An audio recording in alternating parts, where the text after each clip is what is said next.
Everybody, the simple handicap for Tuesday, October 29th. Thank you for making me a part of your morning. We made it to the halfway point. We're halfway home as we head into week number 9 of the regular season. Weeks are going by in a hurry, and we've got a nearly full slate of games with 30 teams in action, 15 games in total here in week number 9. A lot to get to, so let's get you started on your Tuesday morning here with the first market rundown. NFL week number 9 starts off Thursday night football with the Houston Texans on the road at the New York Jets in MetLife. I would say must win is an exaggeration at this point for the Jets. At this point, they're just saving face rather than trying to compete and go anywhere. They are currently 1.5-point favorites. This is a game that has bounced back and forth between the ones yesterday and into this morning.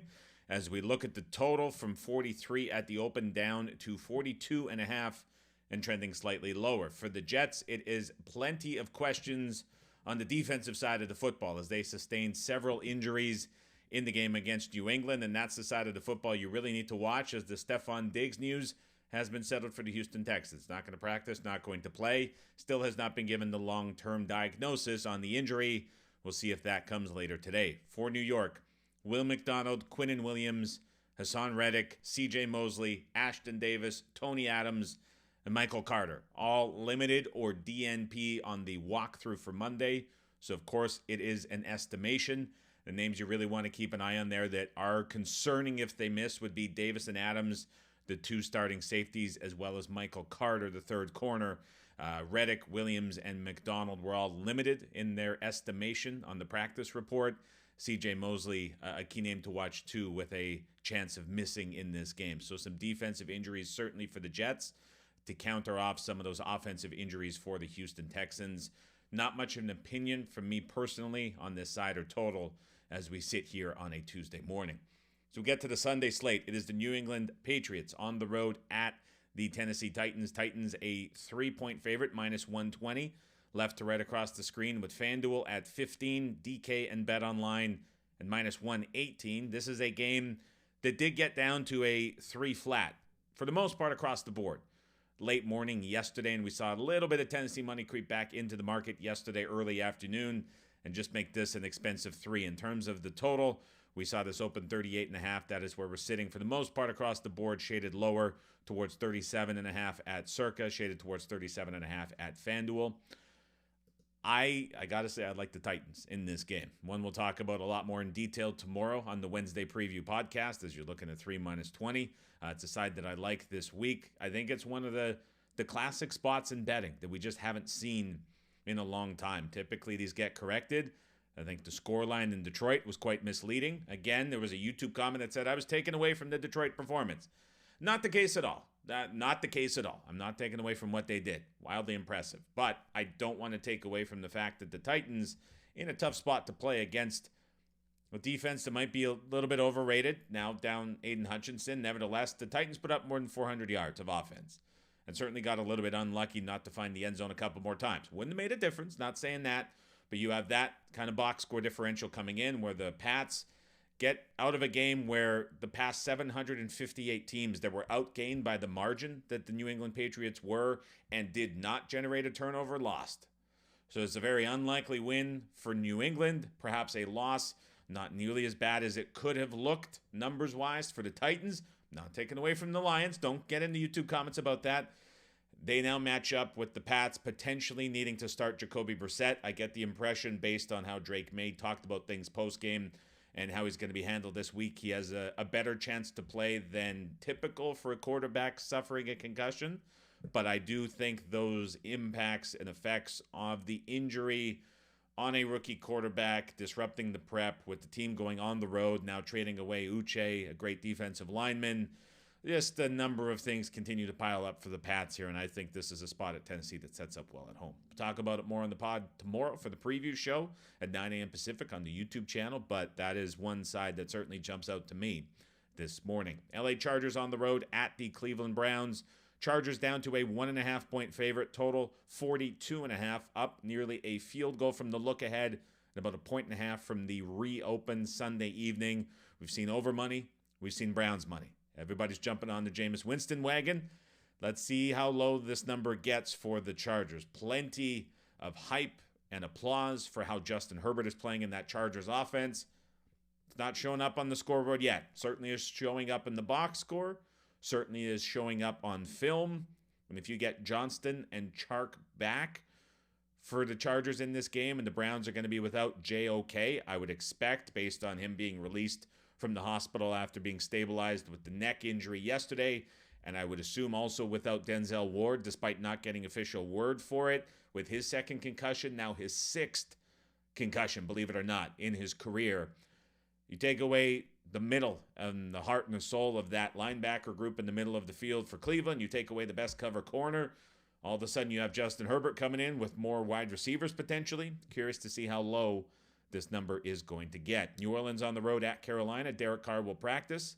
Derek Carr should play in this game, which would be a big boost to the Saints. We've seen the adjustment up already favoring that. The 6.5s that were there on the reopen are now gone. We're to a flat 7. 46.5 is down to 45.5. Something to watch for on the Carolina Panthers side is just a bevy of potential returnees on both sides of the football. It seems like Deontay Johnson, the de facto wide receiver number one, likely shipped out, but then do we get Adam Thielen potentially returning to action?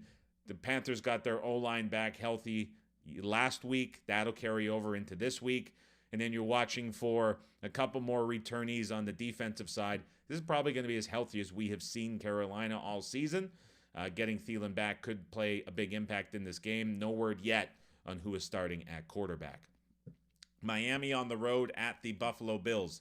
Bills are 6-point favorites across the board with a total from 48 up to 49. This total yesterday got as high as 49.5 before it made a U-turn and came back. We'll talk about this one in more depth tomorrow on the Wednesday preview breakdown, as we're looking at 6.5s in the market for Buffalo. Those were taken out as well, and we're now down to the flat 6. Dallas on the road at the Atlanta Falcons. Total has been bashed to the over following the Sunday night failed comeback by the Dallas Cowboys in the fourth quarter. The number was 48.5, adjusted up to 50.5 on the reopen. We are now 52 flat left to right across the screen. The side has been a very soft 3 for the majority of the time the market has been open. Anytime we've got to more of a full 3, got as high as 3 minus 119 at Chris on Atlanta, and there was immediately money coming back on the Dallas Cowboys. We're now back to even money for Dallas in this game, and even some 2.5 minus 15 and minus 120 showing at Circa, FanDuel, DK, and Heritage as well. So a bit of a back and forth early in the week here between the Cowboys and the Falcons. Denver on the road at the Baltimore Ravens. This was as low as minus 8. The minus 8s did not last. We see 9s now turning into 9.5 with a pinnacle price of minus 10, the market high currently with a total from 43.5 adjusted up to 44.5, trending slightly higher. This was a game that we were debating internally. What are we going to do with it? We talked about it. We went back and forth. Ultimately was not suitable for a release, but I'm looking at this as a bit of a wake-up spot for the Denver Broncos, and we'll see what they're getting on both sides of the football as they step up. You think about this defense and the run that the Broncos have faced. I mean, it's pretty incredible when you think about how crazy the schedule has got. They got Bryce Young last week after the Andy Dalton car crash, unexpected. They got Spencer Rattler, who was starting on a short week after the Derek Carr injury put him into action Sunday before. All of a sudden, it's the Thursday spot where you have the Peyton Revenge coming back home. Minshew was benched in game, so they got half of a Minshew. They got half of an O'Connell in that game. And then it was Aaron Rodgers at home in MetLife, but that game had torrential downpours for the majority of the game. And the Jets offense was coming off of that London spot as well. So it has been just a weird couple of weeks where the Broncos have really benefited from the schedule. And now not only does the defense have to step up in this spot against the Ravens, who are the number one offense in the NFL, but also it's Bo Nix on the road against this Baltimore Ravens defense, which from a numbers perspective has not performed as well as it probably has the character and standing of performing, but it is a much different task than what he has faced the last couple weeks in the Saints game where the run game was wide open and the Panthers game where the run game was wide open. That is something that the Ravens should match up and be able to stop, as Baltimore is a pretty big pass funnel defense at this point. We also could see the Ravens get back 2 cover corners in Humphreys and Wiggins as well. Wiggins was dealing with COVID. He should be good to go. Humphrey was walking around on the field despite being labeled as doubtful. I would say he's probably a 50-50 chance as it stands here on Tuesday, but if he is back, I just don't see the Broncos offense having a lot of success. So that's an injury report that I will be keeping my eye on. Las Vegas on the road at the Cincinnati Bengals. It's been one way on the over. 44.5 is now up to 46 at Chris, and the rest of the market is following suit. Almost no movement on the side. We saw 9.5 on the look ahead, reopen 7.5, and we've been locked in since the reopen. Indianapolis on the road at the Minnesota Vikings. 6.5 was the look ahead price. There was a release from a competing service yesterday that took out the 6.5s. We're 5.5 flat at Circa, 5.5 minus 15 at FanDuel, 6 minus 10 everywhere else across the screen. Total has come in slightly, 46 down to 45. Watching for TJ Hawkinson, who was activated last Friday for the Minnesota Vikings. He could be making his season debut at tight end for Minnesota here on Sunday Night Football. Washington, New York still off of the board. Chicago on the road at Arizona. Bears were as high as a 1.5-point favorite. That's where it reopened. And we're seeing still 1 minus 0.5 at Chris, pick at Circa, pick at Buckeye, and then some Arizona -1 showing on the board. We're seeing as high as 1.5 at FanDuel, as this game, similar to Thursday Night Football, is bouncing back and forth between the ones on either side. I wouldn't be too surprised if we see Arizona take a little bit more money on the side throughout Tuesday and Wednesday as they return home off a big win against Miami. And you wonder how Chicago is going to rebound off of that unfortunate loss on the Hail Mary. Now all of a sudden went from being in prime position in the north to the bottom looking up. What a change of events on that play. And the Bears still have to figure out what's going on in the secondary, as both Brisker and Gordon were DNPs the entire week last week. Doesn't necessarily bode well for a dual return from both of those guys. Something to watch for, as the Cardinals offense seemed to have figured out Marvin Harrison Jr. last week with a big change in the route tree. LA Rams on the road at the Seattle Seahawks. The total has been back and forth in this game. Open 48. There was a competing service released to us that pushed this down to 46.5. And then there was another group that jumped in, bet the over, 46.5, got all the way back to 47.5. Then there was the push up to 49.5, and we are now back to 48. A ton of movement on this total. Good news for the Seattle Seahawks coming is both Abe Lucas and George Fant were designated to return last week. We should see both of those guys practicing this week for a Seahawks offensive line that desperately needs help in pass protection. They could be getting that back this week.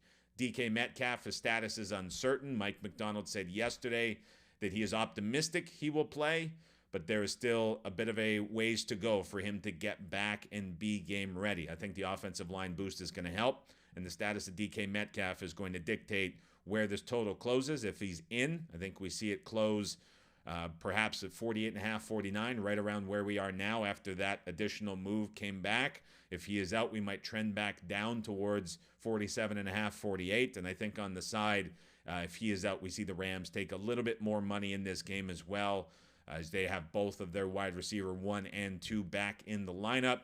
And you are reading, at least I am anyway, from the sources that I look at and who I'm talking with and what I'm hearing, revived life for Matthew Stafford in that locker room, back to his leadership ways, both on the sideline, pregame, postgame, making a big impact with those guys back. It's a rejuvenated Rams team that's had a lot of success against Seattle in the Stafford era.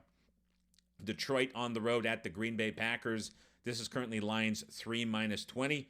Total in this game from 50.5 down to 47.5. I think Matt LaFleur is playing a bit of games with the injury report. He did it in the first instance when Jordan Love was hurt, tried to disguise it as long as possible.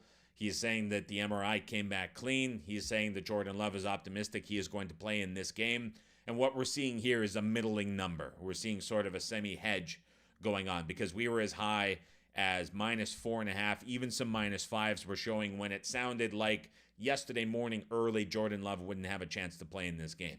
After those reports came in, we saw this number adjust back down. Now, it's never going to be the full amount of the adjustment it was week 1 to week 2, because we've learned a lot about Malik Willis in this offense since that time. So it's not going to be the full 6. Instead, what we were seeing was 4.5 to 5, as this game was a pick'em if Love was playing and not injured. And so we're seeing less of an adjustment as it was, and now we're getting kind of the semi-hedge in the middle. As this stands, and I'm looking at this, if Love is ruled out, I do think we get back to Lions at 4. If Love is in, I do think we push back towards pick'em.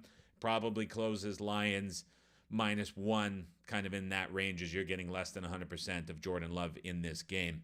Very curious to see how low this total continues to come down. I think one of the more underrated takeaways from last week was just how bad the Lions defense looked against the Tennessee Titans, who couldn't move the ball on 2 very soft defenses in the 2 weeks prior, and then hang more than 400 on this Lions defense. You wonder how Green Bay is going to potentially exploit that in this game and what the total might come down to. Jacksonville on the road at the Philadelphia Eagles. This game was 6.5. We talked about it on the Sunday preview live stream, and I'm like, there's no way this can hold at 6.5. And I'm surprised it hasn't moved a little bit further. It's Chris at 7.5, and everywhere else on the board, 7 -20. I mean, this is bad and dire for the Jags in this spot. When you're thinking about Brian Thomas Jr., Gabe Davis, both potentially missing this game. Christian Kirk lost for the season. Cleveland at left guard could potentially miss this game as well. I mean, there's all of the sudden, boy, a lot of injury trouble for the Jags, especially on offense, and going on the road to play the Eagles, who have been great as front runners all season.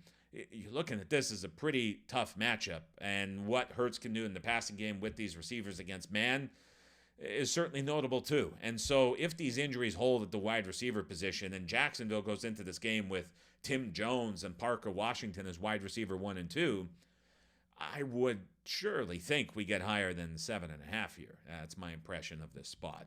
And then Monday Night Football, it's the Tampa Bay Buccaneers on the road at Kansas City Chiefs. 9-point favorites across the board, with a total from 45.5 down to 44.5.